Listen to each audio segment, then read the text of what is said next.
Welcome everyone to the Pull List, the show where we do everything about comics, DC, Marvel, and Image, Boom Studios, everybody else that is on the roster for comics we are talking about. This week, we actually, ironically, have a big 1-2 punch that is a big DC week, but it's best that I have Kofi Outlaw here to talk about this because we got a lot to go over. How you doing, buddy?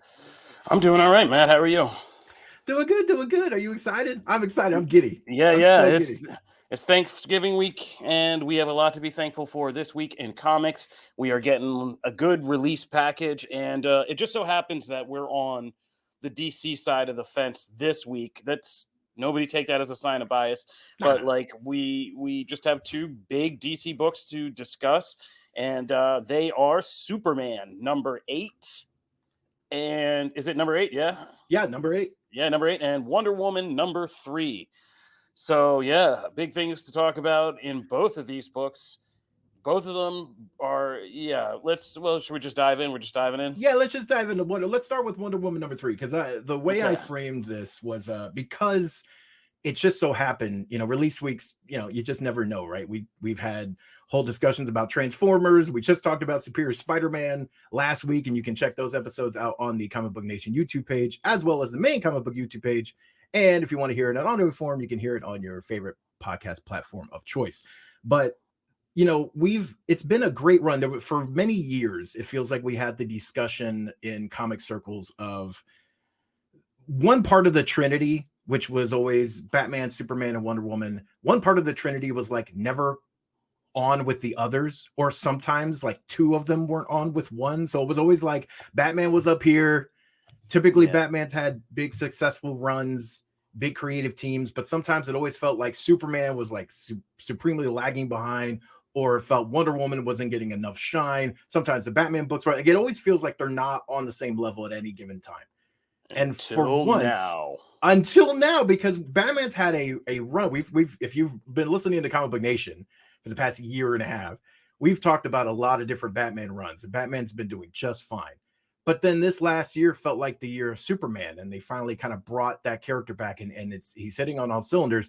And now we have Wonder Woman, and it just feels like, man, for the first time in, I'm going to quote a Frozen reference here, for the first time in forever, we all three are like sitting at the top and kind of held to the point where they should be. Is this, going into Wonder Woman number 3, it just feels like Tom King and Daniel Sampere just have like this, I don't know, they're just, the story is grand and epic, but it's also just this, like, there's a lot of like close quarter sequences of just Wonder Woman talking to people, and some of those are the most compelling sequences in the entire issue. It's just, I feel like they're just capturing so much of what makes her unique and special and a badass. And the moment we teased, if you watch the Tom King interview, he Which you should. promised, yeah, right, you should, because he promised everything has come to fruition. He promised a big tank moment. We got that last time. He promised Trinity was coming. We got that in this issue. He promised a great invisible jet moment, and we get that here. So I mean, I could not be more happy with how this has gone. But Kofi, what do you think? How you feeling? Do you feel like this is the best that Trinity has been? No, I thought that as I was reading it this week because, as we said, we're doing a Wonder Woman book and we're doing a Superman book. And by the time I was doing my reading for this, I was like, man, like, yeah, all three of the Trinity, like DC has reinvested clearly in this Trinity and kind of having their flagship characters out there. And I was like, we are cooking on all three burners here. Like, Batman books under Zdarsky have been just so great. Then we have Williamson doing Superman and Joshua Williamson. And now we have Tom King doing Wonder Woman. And like, yeah, all three of these books cook in very different ways too. Yeah. Like, but still all three delivering something really good. And where, like you said, it's so, I didn't realize it until this week, like how rare it is to have all three, like you said, all three of the Trinity cooking at the same time. Like usually DC is invested in one over the other. It's like either dark Batman time and Superman's like, he's out of fashion. Right. Or they're doing both of those together and nobody gives a F about Wonder Woman and like she's in the background. But no, all three of these are cooking. And you can see why. I mean, obviously, we have a whole new DCU kind of movie and TV franchise coming, and it is time to kind of get this house in order, and they're doing real good. What I will say, just keeping it specific to Tom King's Wonder Woman, is Daniel, I always mispronounce his last name. Daniel St. Pierre. St. Pierre. Like, yeah, it's the storytelling I love, but St. Pierre's drawing of this, I feel like, is going to be kind of iconic in it. Nobody has really played with the dimensions of like body and size and space relation quite like this. In just this page you're looking at, like Wonder Woman leaning over a desk and talking to this man. This series kind of does this it's almost humorous but funny, subtle thing of making you realize like the perspective of what, and especially men, like what men look like to her or to an Amazon as these kind of smaller people. And they're doing this Superman thing with her that we don't always see. Like usually Diana's depicted almost like in the size dimensions of one of a normal human, you know what I mean? Right. And this book is the first to really kind of be like, hell nah. Like there's a scene there's a scene of her just walking off the elevator. There's several key things that stuck out. Yeah, there's a scene of her when she's throwing the tiara, right? Yes. And she's just letting the tiara do its thing inside the elevator, which is badass. And when she walks off, it's just her walking off without the tiara, and she looks like a supermodel. Like her legs are crossed, and it's not sexual. It's just like she's walking as if a supermodel would walk down the runway with that confident thing that they teach supermodels to do, the strut, right? And she comes strutting off the elevator, but like she's missing her tiara in her top half. She looks she looks still feminine. She still kind of has that like, collarbone line, and her arms are muscled, but not out of proportion. And she looks like a very strong, athletic female athlete. But you can see just in the size relation, she's as big as the freaking elevator. Her head is on the level of the elevator. And when she walks off, and when she sits in Steele's desk is another picture I was looking at forever. How big she is in the chair compared to the desk, compared to like what he looks like probably sitting behind the desk. Like all of these things are visually for me redefining Wonder Woman, and kind of subtly redefining, and with King's writing about her knowing she has all this power, but how she chooses to address and kind of use power is the kind of whole key to I feel like a lot of this story and the subtext of this story is her politeness, her willingness to say like, yeah, I can beat your ass, but I really don't want to do that. Like I would really like us to just work this out and, do something. But if you need a reminder, I'm like one of the deadliest people in the world. Like you're not going to beat me. And the writing in this just hers keep like, Steele keeps screaming this thing, I have an army. And it's supposed to be like, and it's just saying, and what's her thing? It's better to be polite. She was like, no, I felt good. I came to sit and talk. That was always my preference. It's better to be polite, Yeah. Like, no, it's it's just, there's a line that is perfect. That line that Mr. Sergeant Steele, I'm a tolerant woman, but not always a patient one. I love that line for that reason. It's that same, like echoing that same sentence. That's a black mom line. That's a black mom line for sure. Or a Latin mom I mean, let's meet in the middle here. Like that's a black or Latin mom like line. That's definitely a Caribbean mom line. Like, I am a tolerant woman, not always a patient one. And you were saying the plane? And the whole thing, because it is, it's a demeasuring contest whenever it's about drawing arms and things. And he's just going on, and she's like, yeah, dude, like I have an invisible jet. And like this thing makes the invisible jet look crazy intimidating, right? Like that picture. And just again, the size relation, it's huge. Yeah. It's a jet. Instead of most comics where it's this cute, whimsical, invisible little chariot Wonder Woman flight. No, that's a jet, bro. It has got 2 miniguns on it, and she can lay this whole place out. This thing could look like the end of True Lies. You know what I mean? Like, but that's not what Wonder Woman does. And this whole time that these guys have been flexing, she's just had the power, like, to just, wipe them out. And she's just like, yeah, dude, like, hey, here's a reminder. I got an invisible jet. I can blast you. Like, what are we doing here? Yeah. And so like, yeah, it was just, this was my favorite issue so far of the thing. And that's just the Wonder Woman scenes. It's not even like the larger framing of the Sovereign telling the story and Right. Trinity and all the stuff we get in Which that. is also So really good. Like and as King said, right, the backups, he was taking over the backups, and they were going to start being Trinity centric, or in that, kind of in that world. And this is, again, she's not. This is great. I adored this backup story. I think because it's so completely different in tone to the main story, but like they go together. It's a full circle thing.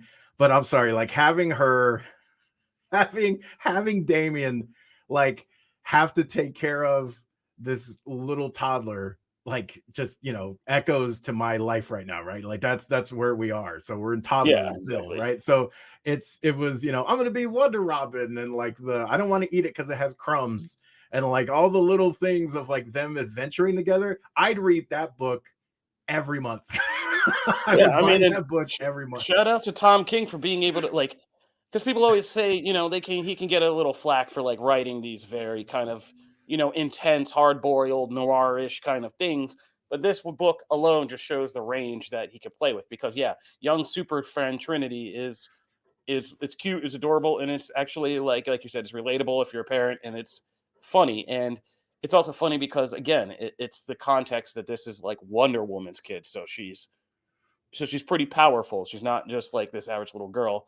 She's a little girl with like all the impulses of a goddess, in like, or the powers of a goddess and impulses of a little girl. So imagine if Ember could like knock you through the wall when she was angry, Oh right? my Like, god, it's nuts. Yeah, I just I agree with you. The range is impressive. I This is one of those series that every issue has been my favorite. Like it somehow keeps kind of raising that bar, and I just go in hoping it meets it. I have adored this, and I think, since my the last like Wonder Woman run that I just adored, was, Rucka.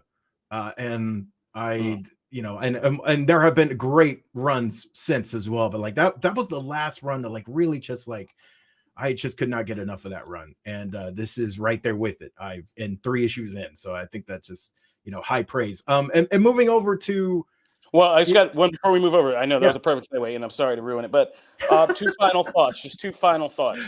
I can't wait because King also teased us that we're getting Yara Flor Yeah. pretty soon, and I can't wait to see how Yara fits into this version and into this book. That's going to be awesome. Yeah, can't wait for that. And the second thing was, oh man, I forgot the second thing. So you can move on now. I just slipped out of my brain.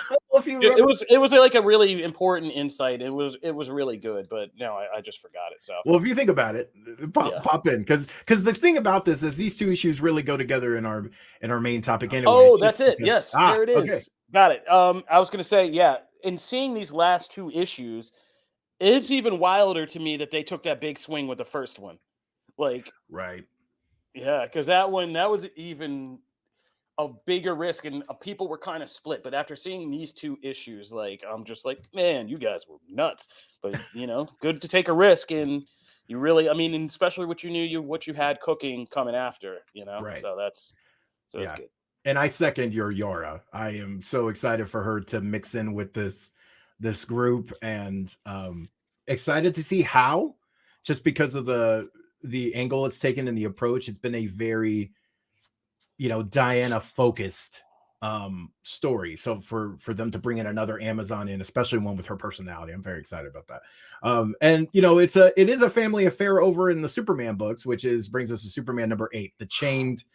um there's a lot of, Yeah, moving pieces, a lot of characters kind of that have, especially from if you read the annual and you read some of those things are really starting to kind of find their way into the main thread, and it's like some of that stuff starting to pay off. There's a lot of little lines here that they could almost be treated as throwaway lines, but really like there's some actually like big revelations here, yeah. just in There's like a in lot. passing. Yeah, like just in passing. But we get a lot of the details about who the Chained is. We start to see the backstory a bit, who created him, shock to no one. it was Lex. Yeah, thinning hair Lex is the most maniacal Lex. Oh, I know, and he even mentions that. I love that he mentions and stuff. And we start to see like some of the like big revelations as far as the Superman family. There's a Connor thing that is like just Oh, this issue, yeah. Listen, we're talking around it, drops but that. we're here to talk spoilers. Let's Yeah, get that's in. true. Yeah, because we got a lot to write about this issue. I mean, there's a lot to spin out of this issue and kind of delve into on the writing side. Comicbook.com comics, we're going to be on this, but Yeah, yeah, there's a lot just from this book yeah, alone. I love what they're also doing with this. Is not only are they kind of delving into Superman and like Lex, and they're actually making me feel Metropolis as its own world with Mhm. its own kind of lore and history and secrets. They've kind of succeeded in making Metropolis have still be light in like the world of tomorrow, but have this dark underbelly of secrets that makes it almost Gothamish in the sense, and like Gotham more Yeah, so than just about any comic setting, right? Like Gotham City, because that's been so fleshed out as this world that Batman operates in. And I love that we're getting that for Metropolis, which can be sometimes so generic and like vanilla that you agreed. kind of like forget it. But no, this is like this story is really all about. So like this opening scene when we get like the guy behind Cadmus and Stryker and Lex together, like the three of them together, I was like, oh, I know all those names, and that's like Yeah, all pretty interesting lore about the secret history of Metropolis, and the power players, and yeah. quote for lack of better terms, and don't flame me, DC fans, like their court of Al style kind of cabal of influencers and people who are running things. Yeah. So I mean, that just starting there alone was like super duper interesting. And what's great about that is that you can be a new reader and not get some of those connections and still get like a lot out of that. Like, you get the intended critical pieces of information. Like, these people, Lex created him, Lex, and then yeah, these people exactly. took that tech. Like, you can take that and run with it and feel like you get a lot out of the issue. And then if you've been reading a while and they drop things like the Connor thing of like, oh well, they used that tech to then roll up and try and clone Superman, and that's how we got Connor, and that's why his powers are and I'm like, what? It's Yo, like yeah, I'm gonna brilliant. be digging in because, and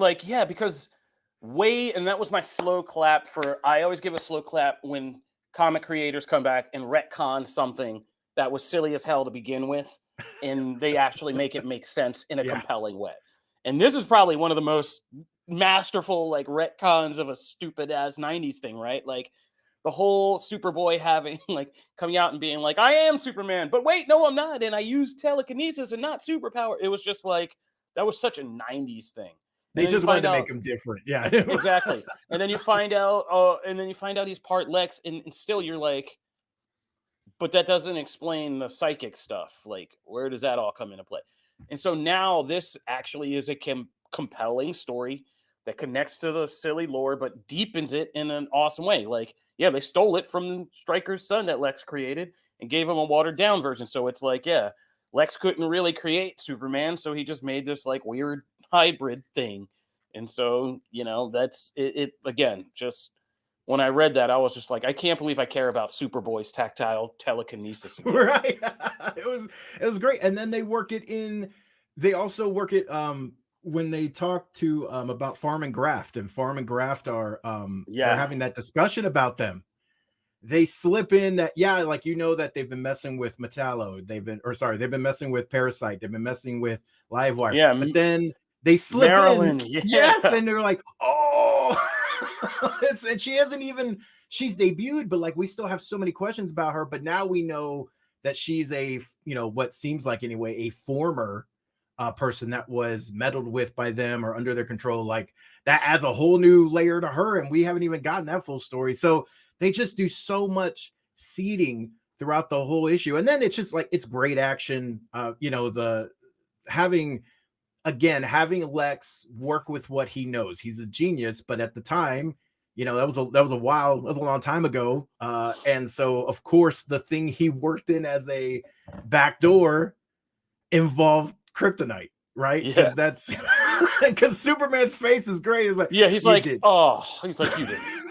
He's like, ah, yeah. And so it's like, but it makes sense. That's, of course, Lex would do that. That's what Lex was at the time. Like, that was what he was all about. It was all in that journey to try and, take away what made Superman special and things like that. So it just comes full circle in a way. And I'm also starting to feel like we haven't gotten a ton of Sam's backstory, but they do a good job of, like, when Sam's talking to Superman after he's gotten that, like, downloaded history lesson, and he's like, you did, he's talking to Lex, and he's like, you didn't, when he's pleading for his daughter's life, and he's like, well, you didn't say that when I asked you for help sincerely at the time, and we still haven't seen that moment. But, like, when that moment hits, I'm sure we'll see it at some point in time, and that's gonna make that hit all the worst. So it's I couldn't, say enough good things about Superman, but as an issue, it's great. But as a what they've been doing all series long, and how some of that stuff is really starting to pay off, and we're starting to really get movement into those things. And we still have this larger Brainiac story that's still out there. The Zarnians, like, there's still so much that's gonna come, but, like, they're doing such a good job of balancing it all. So Yeah, and there's so much they're doing right here. First of all, they balance comic book, and, like, when we talked to Joshua Williamson and Jamal Campbell, go read that interview from way back because it was crazy. But they still make this every issue feel like an episode of the animated series or something, yeah. where there is this complete arc and a final battle and all this stuff. But it's still comic booky. We still get a cliffhanger ending, and what an ending to this one! Like, those lines with Superman always dying and having to say the words, "Oh, he's like, all happy I did it. I saved Lex." Like, oh man, like, what an ending to that. But yeah, like I said, they're still creating this lore to Metropolis and its history, and we still get these very comic booky fights, like, that are just well thought out, like Connor and Superman pulling the chain together and slamming into a building when they fly away with him at super speed and things like that. Just epic stuff that I would love to see. Any of these I would love to watch as an animated arc, right? Oh, And the yes. Chain is a great villain, like somebody who is like graviton level power, and same kind of tragic thing, too powerful, got locked away, but compelling. Like, you feel for this kid, he's dangerous, and you see the horrible things he can do to people, but you feel for him and, like, what they did to him. So, and it's good stuff. And I love that they're doing the Spider-Man style thing, like, where you have these two other villains who are out there that we don't, Green Goblin in it, and they're coming for Lex, and we don't rush them. We're not Yeah. rushing them. They pop in, they do some stuff, but we don't know the full breadth of, like, what they can do. We know their potential to kind of make, you know, traditional bad villains even crazier and worse, like Parasite, but we don't know, like, what their main arsenal is and what happens when it becomes down to, like, a direct, conflict with them. And Yeah. so I like that they're just letting this bubble, and like you said, all these other things are bubbling in the background. Feels like they've been reading Invincible or something. We got all this got so much stuff bubbling, and it could come back in any kind of ways. But yeah, like I said, I mean, no complaints. The whole DC Trinity's cooking right now, and these two books this week kind of really prove it. Yeah. No, for sure. I really could talk for this for another 10 minutes, but last sounding off here, I think this is combined with what's happening over in Batman, and Chip has had a really good run. I just think if you're we're so quick sometimes to, like, oh my god, I wish one character was having a spotlight, or I wish those books were being held up to the same things. I mean, we've had that discussion with, like, Marvel for a while. It always felt like the Avengers kind of overtook the Justice League for a long time, and for Captain America and Iron Man, like, these icons were being promoted, held, and shined on in a much bigger way than, like, some of those DC icons have for a minute. And here it's just like, kind of like that this most recent John Cena run. Enjoy it. It's happening right now. Don't miss it. Enjoy it, and be happy to say that you were there while it was happening. This is a cool thing. Yeah, man. My only hope is I would love to see, with all the juice they're getting out of these characters right now, it'd be awesome to see DC pull all three of them together for Yeah. like a big crossover event. Just the three of them, just these three tops of their universes, like these new kind of with all the stuff that's happened with Batman and Superman and all the changes they've been through and growth in these new books, just pull it together for some kind of awesome event with the three Might of be them. time to, I don't know, might be time to bring back Trinity. That series, definitely had its moments. It's Francis Manipool at the time, and it just had those three characters and adventures and stuff. And especially right And now with the Justice League, yeah, like the Titans being in that role, and they're not really being a Justice League. Why not? I mean, if you're also, telling yeah, me, I'll tell to be able to enjoy Chip Zdarsky's Batman, Joshua Williamson's Superman, and now Tom King's Wonder Woman, like those styles of characters in a book together, I would eat that up with a spoon. So, especially since you can flip it through time and do them and juxtapose it to this new kind of Trinity in the future with boom! yeah, you can do Take our both. take Hey, our take our advice there. DC That's loves some helpful. time. DC loves some timelines, so we can do that. That'd be dope. But all right, Let's get yeah, to some quick places. Did you have a chance to read Immortal X-Men number 17? yes, I did. We don't get to talk I had to X-Men go back nearly and enough. talk. Yeah, I had to go back and read the Jean Grey because I was like, what is happening in here? It was tripping me out. Oh, I'm actually like on the I'm on a very climactic piece of the book actually. Literally Xavier's on a ledge, so that's where I am. So I don't know what's about to happen here, but No, something's about it to was happen. very good, and it was actually precisely because of the Jean Grey series you mentioned. I actually really I've never been like the biggest Jean Grey person, like it just never have been over time. It's never really been my favorite X-Men by far.